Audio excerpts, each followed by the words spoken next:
Do you feel the vibes?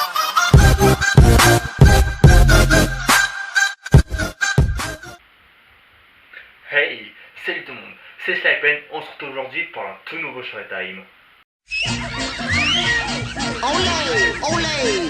showtime! Aujourd'hui, nous allons parler d'une série, qui est ma série préférée, Doctor Who. Doctor Who est une série anglaise diffusée sur la chaîne BBC depuis 1963. Elle est connue pour être la série de science-fiction la plus longue, avec plus de 800 épisodes et 50 ans d'existence. Et c'est encore en production. Il est donc difficile d'expliquer clairement son histoire.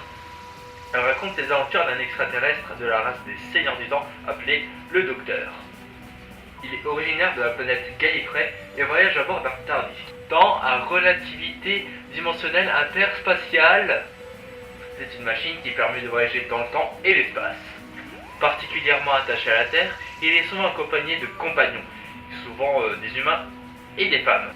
Le TARDIS du Docteur a l'apparence d'une cabine de police téléphonique bleue, qui est le symbole de la série même.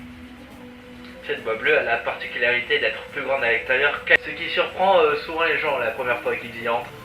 Le Docteur n'a pas d'arme, mais utilise un tournevis sonique, ce qui lui permet de pratiquement tout faire sur n'importe quoi, sauf.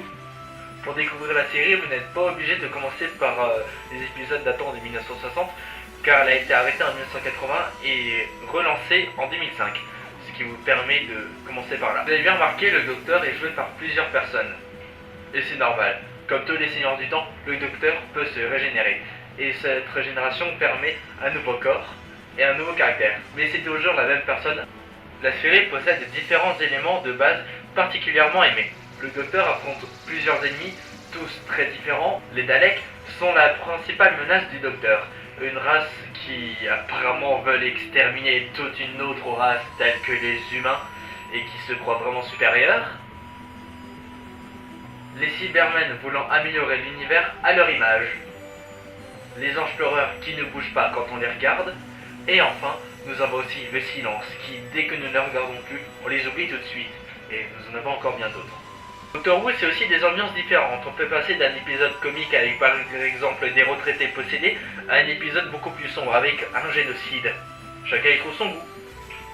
Mais ce qui plaît le plus aux gens est bien sûr son personnage principal, le Docteur.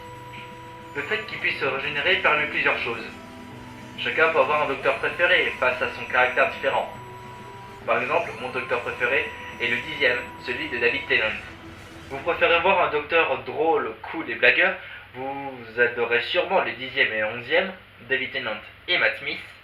Vous préférez un personnage plus sombre avec plein de remords, ce sera sûrement le 9e et le 12e, celui de Christopher Eccleston et de Peter Capaldi. Nous découvrons les docteurs face aux compagnons qui l'entourent, qui permet de révéler la vraie personnalité. Comme pour le Docteur, chacun a son compagnon préféré. Il y en a qui peuvent être douces, durs, excentriques, tout ce genre de choses. Le goût.